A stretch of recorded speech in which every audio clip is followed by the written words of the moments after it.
सभी साथियों को डॉक्टर रजनीश गंगवार का नमस्कार।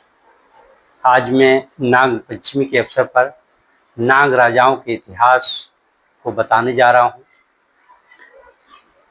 हमारे ग्राम्य जीवन में नाग पंचमी के त्योहार को नागों को दूध पिलाकर, नागों को पूजा करके मनाया जाता है। असलियत इसकी क्या है, मैं आप तक संप्रेषित कर रहा हूँ। नाग पंचमी का संबंध रेंगने वाले नाग सर्प से नहीं है, लेकिन भारत में नाग ये 5 शक्तिशाली नाग राजवंश का प्रतीक है। नाग पंचमी तब से मनाई जाती है जब से भारत के कोने कोने में नाग वंश के राजाओं ने बौद्ध सभ्यता के प्रति अपना पूरा योगदान दिया। उन्हीं में से 5 सर्वश्रेष्ठ नाग राजा हैं: शेष दात नाग, नाग राजा वासुकी, नाग राजा तक्षक, नाग राजा कारकोटक, नाग राजा इरावत। इन महान राजाओं के याद में नाग पंचमी मनाया जाता है। ये नाग वंश के राजा भगवान बुद्ध के अनुयायी थे व बौद्ध धर्म के प्रचारक भी थे। उनका साम्राज्य भारत, यूनान, मिस्र, चीन, जापान आदि देशों तक में भी रहा है। राजा शेषनाग का पूरा नाम शेषदात नाग था। उनके पूरे नाम की जानकारी हमें ब्रिटिश म्यूजियम में रखे सिक्कों से मिलती है। शेषनाग ने विदिशा की राजधानी बनाकर 110 ईसा पूर्व में शेषनाग वंश की नींव डाली थी। शेषनाग की मृत्यु 20 सालों तक शासन करने के बाद 90 ईसा पूर्व में हुई। उसके बाद उनके पुत्र भोगिन राजा हुए, जिनका शासनकाल 90 ईसा पूर्व से 80 ईसा पूर्व तक रहा। फिर चंद्रांशु 80 ईसा पूर्वी से 50 ईसा पूर्वी तक, धम्मवर्मन 50 ईसा पूर्वी से 40 ईसा पूर्वी तक, और आखिर में बंगर 40 ईसा पूर्वी से 31 ईसा पूर्वी ने शेषनाग वंश की बागडोर संभाली।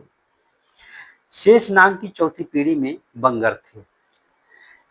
इस प्रकार शेषनाग वंश के कुल मिलाकर 5 राजाओं ने शासन किए।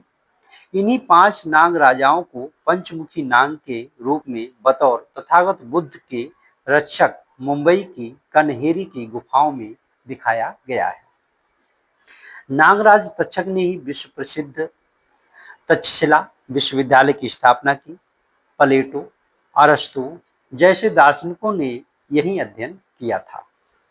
नाग राजा कारकोटक रावी नदी के प्रदेश में विशाल राज्य था।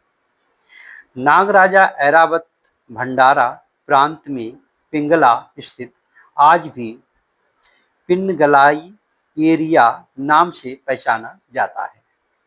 साथ ही साथ नागवंशी योद्धाओं में पदम, कबल, ककोटिक, अस्तर, शंखपाल, कालिया और पिंगल नागवीर प्रसिद्ध हैं।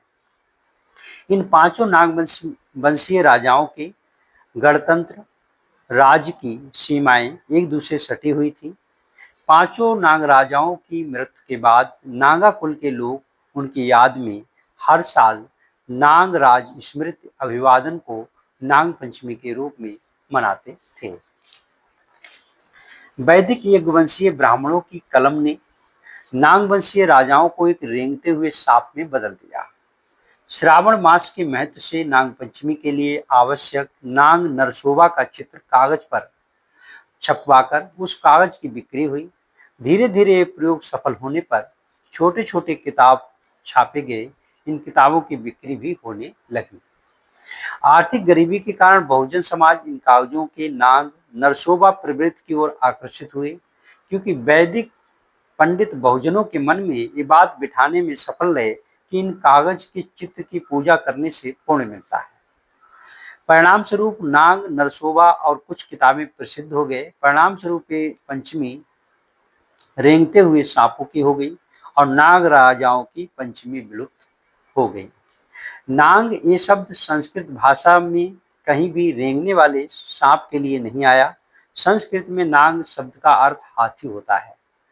और हाथी के प्रतीक को बौद्ध संस्कार संस्कृत में पवित्र स्थान है। इसलिए हाथी और नागपंचमी का निश्चित ही गहरा संबंध है। ये संस्कृत का श्लोक नागो भाति मदीन कंजल रू है, नित्योत्सव मंदिरम, अर्थात जैसे हाथी मतवाले होने पर बहुत सुंदर दिखता है, वैसे ही कमल पुष्पों से भर तालाब खूबसूरत के और सुंदर दिखते हैं। इस संस्कृत श्लोक में नाग शब्द का प्रयोग हाथी के लिए किया गया है। संस्कृत में सांपों को पर्यायी शब्द भुजंग, सर्प, तक्षक ऐसा कहा जाता है। जैसे तक्षक सस विषम दंते मणिना भूषिता सर्पा किमसौना भयंकरा। इस श्लोक में देखिए सर्प, तक्षक ये शब्द आए हैं। आज भले ही नाग पंचमी को रेंगने वाले नाग सांप के नाम से जाना जाता, लेकिन इनके बारे में ऐतिहासिक स्थिति अलग है। इसलिए बहुजनों को धार्मिक दायरे से बाहर आकर नाग पंचमी को उत्सव के रूप में नहीं मनाना चाहिए, बल्कि बहुजन नागवंशीय राजाओं की स्मृति को नमन करना चाहिए और अपने सच्चे इतिहास को जानना चाहिए। जय हिंद, जय भारत। आप सभी को नमस्कार। मैं आप सभी से आग्रह करूंगा इस चैनल को सब्सक्राइब करें और अधिक से अधिक लोगों से सब्सक्राइब भी करवाएं, ताकि हमारी बात आप तक पहुंचती रहे। जय हिंद, जय भारत।